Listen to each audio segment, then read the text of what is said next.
30 साल से न्याय को तरस रही विधवा महिला, नसबंदी के बदले मिली जमीन पर आज तक नाम दर्ज नहीं। मुजफ्फरनगर के भोकारेडी गांव की हैरान कर देने वाली सच्चाई सामने आई, जहां एक ओर सरकार नारी सशक्तिकरण की बात करती है तो दूसरी ओर जमीनी हकीकत इसके ठीक उलट दिखाई देती है। जनपद मुजफ्फरनगर के जामसर तहसील के ग्राम भोकारेडी की रहने वाली विधवा महिला मुनेश देवी बीते 30 वर्षों से अपनी हक की जमीन पर नाम दर्ज कराने के लिए तहसील के चक्कर काट रही है, लेकिन अब तक उसे केवल आश्वासन ही मिला, न्याय नहीं।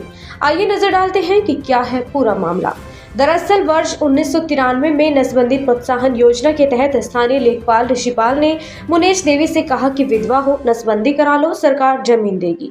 नसबंदी तो करवा दी गई, कार्ड भी जारी हुआ, खसरा नंबर 409 की पैमाइश भी हुई और जमीन की फरद भी बनवाई गई, लेकिन जब फरद देखी गई तो उसमें महिला का नाम ही नहीं था। उसके बाद पीड़ित महिला की शिकायत पर लेखपाल ने दिया था फरद में नाम चढ़ाने का आश्वासन, मगर जब मुनेश देवी अपने छोटे बच्चों को लेकर लेखपाल ऋषिपाल के पास पहुंची तो कहा गया कि नाम जोड़ दिया जाएगा। मगर 3 दशक बीत गए, लेखपाल रिटायर हो गया, बच्चे बड़े हो गए, लेकिन खसरा नंबर 409 की जमीन पर आज तक महिला का नाम दर्ज नहीं किया गया। पड़ोसी बना रहे हैं जमीन पर कब्जा करने का दबाव, क्योंकि जमीन बिना नाम के होते हुए आए दिन पड़ोसी इस विधवा महिला की जमीन पर दावा ठोकते हैं, झगड़ा करते हैं, कब्जा करने की कोशिश करते हैं। महिला डर के साए में जी रही है। वहीं शुक्रवार को जिलाधिकारी कार्यालय पर पहुंचकर प्रशासन से गुहार लगाई है।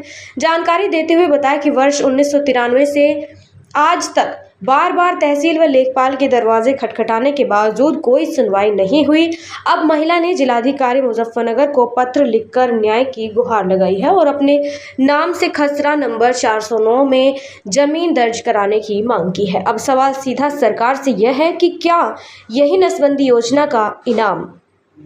क्या एक गरीब विधवा अनपढ़ महिला को न्याय पाना इतना मुश्किल है? कब तक ऐसे मामलों में प्रशासनिक लापरवाही यूं ही चलती रहेगी? यह तो आने वाला वक्त ही बताएगा, मगर जिला अधिकारी के समक्ष पहुंचने के बाद पीड़ित को इंसाफ की उम्मीद जगी है। जी, आपका नाम? मुनेश है जी। मुनेश जी, कहाँ की रहने वाली हैं आप? भोकारेडी के हैं। अच्छा, डीएम ऑफिस पे हैं, क्या समस्या है आपकी? अभी समस्या जमीन की ले गई, अब उसका ऑपरेशन करवा दिया म्यूनसिपल पटवारी ने जी, और उन्होंने फर्ज भी दे दी, उन्होंने हमारा नाम नहीं डाला उसको जी। हमें पड़ोसी परेशान करे, हमारी ज़मीन अब जी बोल लो हम यहाँ ऑफिस पाएगी, इनके पास निकाल लगेगी, इनको हो जाएगा काम। हाँ, तो कितने साल हो गए आप ऐसे ही जमीन नाम चढ़ाने के लिए चक्कर काट रहे 30 हैं? साल हो गए। 30 साल से ऐसे ही घूम रहे हैं। जी, क्या कहते हैं अधिकारी? अभी अधिकारी ने कहा कर देंगे, साइन कर देंगे जी। हम मतलब बार अभी आ रही जी और साइन कर लिया कोई। अच्छा जी, हाँ जी, तो आज डीएम साहब से मिले, क्या कहा है अधिकारी ने? ये नहीं जी, हो जाएगा काम, चढ़वा देंगे नाम रद्द में। उम्मीद लगती है काम हो जाएगा। हाँ जी, अब किस तरीके की दिक्कतें आ रही हैं? अभी बस परेशान, पड़ोसी परेशान करें गाड़ी, हमारी ज़मीन है तो आपकी ज़मीन नहीं है यहाँ। जी जी जी जी। जब आपका नाम नहीं है तो फिर ज़मीन के कहाँ से आई आपकी, वो बोल रही है। ठीक जी। बाबा जी, आपका नाम? धर्मवीर है जी। आप कौन से गांव के रहने वाले हैं? भोकारेडी के रहने वाले जी। अच्छा, डीएम ऑफिस पे आए थे, क्या मामला है? जी, वो उसमें संचालन में इसे मुनेश देवी को नसबंदी करा के ज़मीन दी गई थी। जी 12 बीघे ज़मीन दी थी उसने ऋषिपाल पटवारी ने।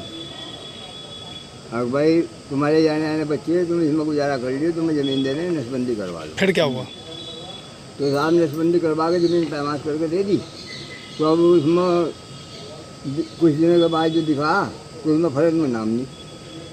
जी, जब नाम नहीं तो किसी को और को दिखा करने लगा, भाई ये तो आगे फर्ज में नाम नहीं। तो पटवारी के घर गए, पटवारी से कहा, पटवारी कहने लगा नहीं कोई चिंता नहीं, तुम बेफिक्र रहो, जब हमने तो मैंने आपको देख के कोई दिक्कत नहीं आने दी, हम इसमें नाम चढ़ा देंगे। जी कई बार उसके पास गए, वो ऐसे ही आश्वासन देता रहा।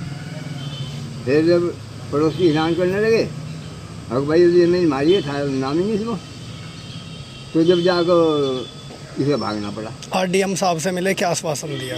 डीएम साहब तो नहीं कह रहे कि हो जाएगा सही, वो करवा देंगे, इसमें नाम चढ़ा देंगे। अब जैसे आप मिले हैं, उम्मीद लगती है कि काम हो पाएगा? अभी कह तो रहे, अब ये तो यही जान सको जी सरकार के आगे। जी जी।